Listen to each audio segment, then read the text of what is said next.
Alright, hey guys, I'm going to show you guys in this video or video series how to set up the stage and other things that require the pack to be ready for worship practice. So the first things you're going to want to do is you're going to want to have the piano out if it's not already out there.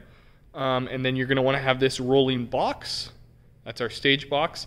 And then the last thing is the drums, which are going to be in this back door here. I'm sure most of you know where those come from. And you're going to need the A key on the key rack. I'm going to pull that out. This key. It's going to have a little A on it. Yep, kind of hard to see on the video. Right there. So if you have all of that, that's our first step. Once you have the main instruments set up on the stage, like the drums and the piano, I'll have you look at this list. I'll have a list that's a little bit more cleaned up like this, but each one will have the name of the instrument and the input number. See, electric guitar is 14. What that number means is that on the stage box, on the lower box, that number is going to correspond with a number there. That's where you're going to plug it into. So number 14, you'll plug an XLR cable into it, and that'll go to the electric guitar, which that station is over here on this side of the stage. You'll do that with each instrument off of that list, and I'll provide another list of what instruments are being used for that Sunday. You can check that list out in the text message I sent.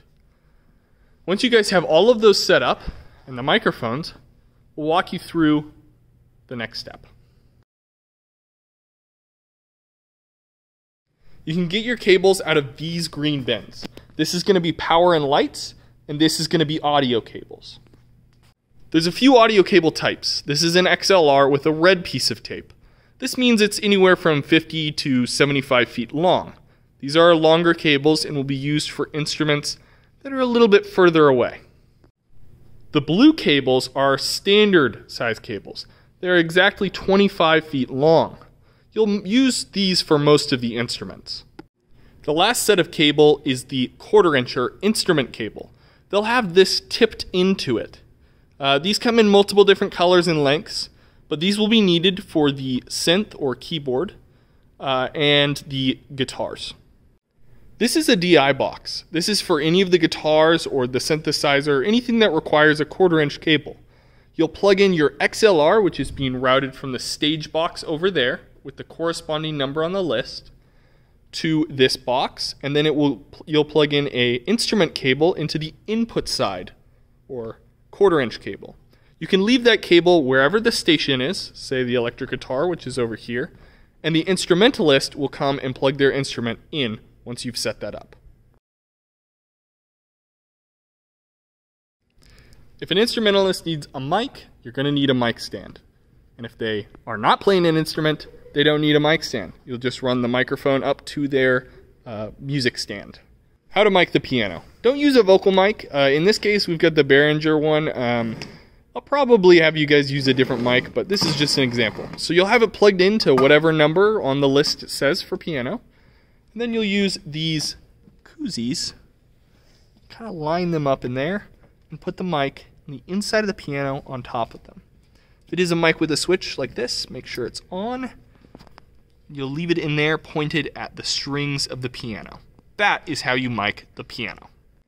To mic the drums, you'll mic number 11 here between the snare and the hi-hat. And then you'll mic number 10 over here, right down by the kick drum. You'll find this mic somewhere on the drum set. Alrighty, this is the part where we set up the sound booth for our worship practice. So first we're going to take off the lid. Wow, look at that. So the lid comes off. This cover will come off right here. We've got our soundboard. There's going to be some extra cables here, and I'll explain what to do with those in a minute. First, we're just going to boot up the soundboard, which is a black button on the back, right there. It'll do its little startup sequence like this. It'll ask what account. You'll make sure it's on admin. You'll click login, and you're going to type in the password, which is 6301, and just press OK. It'll ask you if you want to recall. Doesn't really matter, but you can click yes or no. Doesn't matter. Then you can go here, adjust the brightness, make sure the screen's a little bit brighter, maybe the LEDs. Go all the way down the list. On startup, everything's going to be muted. I'm just going to assume for the sake of this video that you know how to unmute everything and operate the soundboard. So I'm not going to worry too much about that. If you need to get the wireless in-ears up and going, just going to go over here. You've got 10 and 9. Make sure each unit is on. Just hold the on button, and there you go. And once you've done that, you'll just want to turn on the Wi-Fi. Make sure these guys are sticking up so that you've got signal. Go over here. There's a little button in the back. Press that button. You'll see right in here, once it gets going, green lights. That's its startup sequence. It'll go through that. You should be good for the rest of the people to connect to their in-ear app. So the first thing on setup is we're going to route the soundboard to the subs so that you have bass. So you're going to need this XLR cable bundle, which will be laying somewhere on top of this. And you'll move to the back of the board. Once you're on the back of the board, you're going to take the XLR cable that we just showed, and you're going to plug it in to number 10. Like that. To get into the sound booth, you're going to need the BM key. It's right next to the A key and the flash drive. You'll open up the door. Once you're inside the sound booth, and you have the door jamb in place and the lights turned on, you're going to want to open up this up. It might be locked. In that case, you'll use the gold 217 key. The gold 217 key looks like this. It's about a mid-size key on the keychain. Once you have the amp rack open, you're going to first want to turn on this button, the main power switch 1, and you're going to move down to the second green tape, which is side stage high. You're going to press that button on, and then side stage low all the way at the bottom. These 3 buttons will turn on and off your entire speaker system. Do the reverse of that to turn it off. In order to patch the soundboard into the sound system with the amps that we just turned on, you're going to need the red and the blue patch cable. You can find those in our black box up here. This step looks complicated, but it's really not. You're going to take the L4 and L3 one out of SER and SEL. You're then going to take the M15 one, which is L1, and the M16 one, which is L2, and pull those out. You'll take the red cable first, which means right. Red is right. Plug it into the M16. Put it into the SER. You'll then take the blue one, plug it into the M15, and plug it into the SEL. Might have heard something. That means you're plugged in properly. Something I should add is if you hear some sort of buzzing, loud buzzing from the speakers when you do this, just unplug them and replug them in. That should fix the problem. You might have to do it a couple times. Eventually, it should work. So you've plugged in the sub cable or base cable into the soundboard. You're trying to plug it in up here. You've run it through the stand. You've run it through this window. Where do you go next? Well, you're going to come over here under this table, and there's going to be a hidden XLR cable. It's going to be kind of wound up down there. You'll take that in, which is the female end, plug it in to the male end. Once you've done that, you now officially have the subs plugged in. Should be good to go. In the case that the band asks for a little bit more lighting on stage, or you'd like to mess around with it before Sunday, simply take the cover off the lighting console and then turn it on. The button is on the back, right under this knob. Once you switch that on, you have to wait a few minutes for it to bump on. If the screen's not on, you can simply turn it on with this on button here.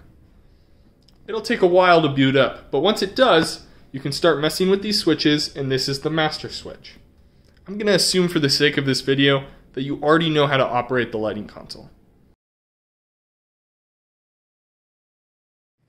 You'll need to turn on the stage box. In order to do that, the power cable for the stage box is actually in the front. It is right here. It's a 3-prong.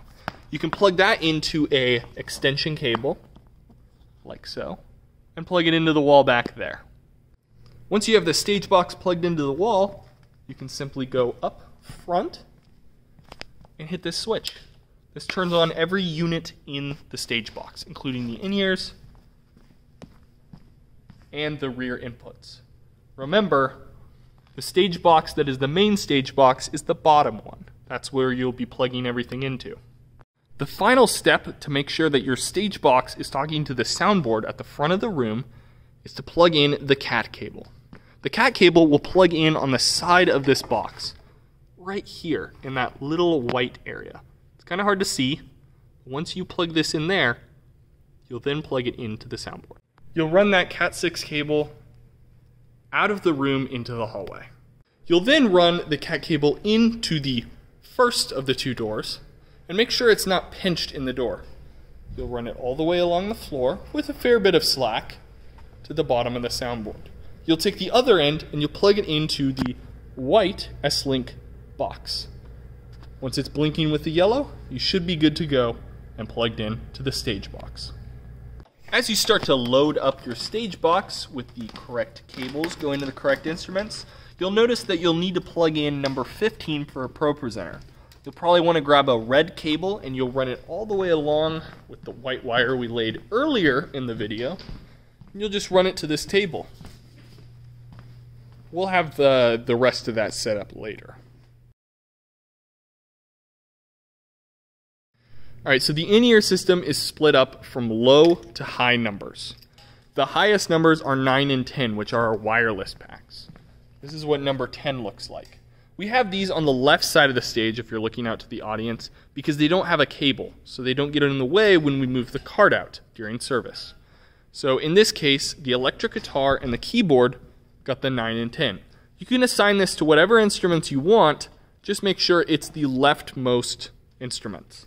For the cabled instruments, like the piano for example, we usually start with the piano at 1. If there's no piano, then maybe the acoustics number 1. You'll find a box like this with the number on it. Use the corresponding number with what one you assign it to. So this one's number 1. It's plugged in with an XLR here, and it runs all the way back to our stage box, which is right here. The numbers for our stage box, starting at number 1, right here, and move all the way to 8. You'll probably never have to use all of them, but every once in a while you do. Number 7 and number 8 on the list are actually 2 special instruments, if you will. The first one, number 7, goes to our outdoor speaker over there. And then you'll also run number 8, which runs over here, to our power point. This will be the in-ear for our power point, number 8. So other than that, you can assign any instruments, any number. We also have a rule of thumb that no matter what, the drums are always number 3. So make sure number 3 from that box gets routed with an XLR cable to the in-ear box, which again looks like one of these with the number 3 on it. Okay? You can find these boxes either in the microphone box sometimes, or usually in this box here, this clear box. You can see number 4's in there. You'll find them in there.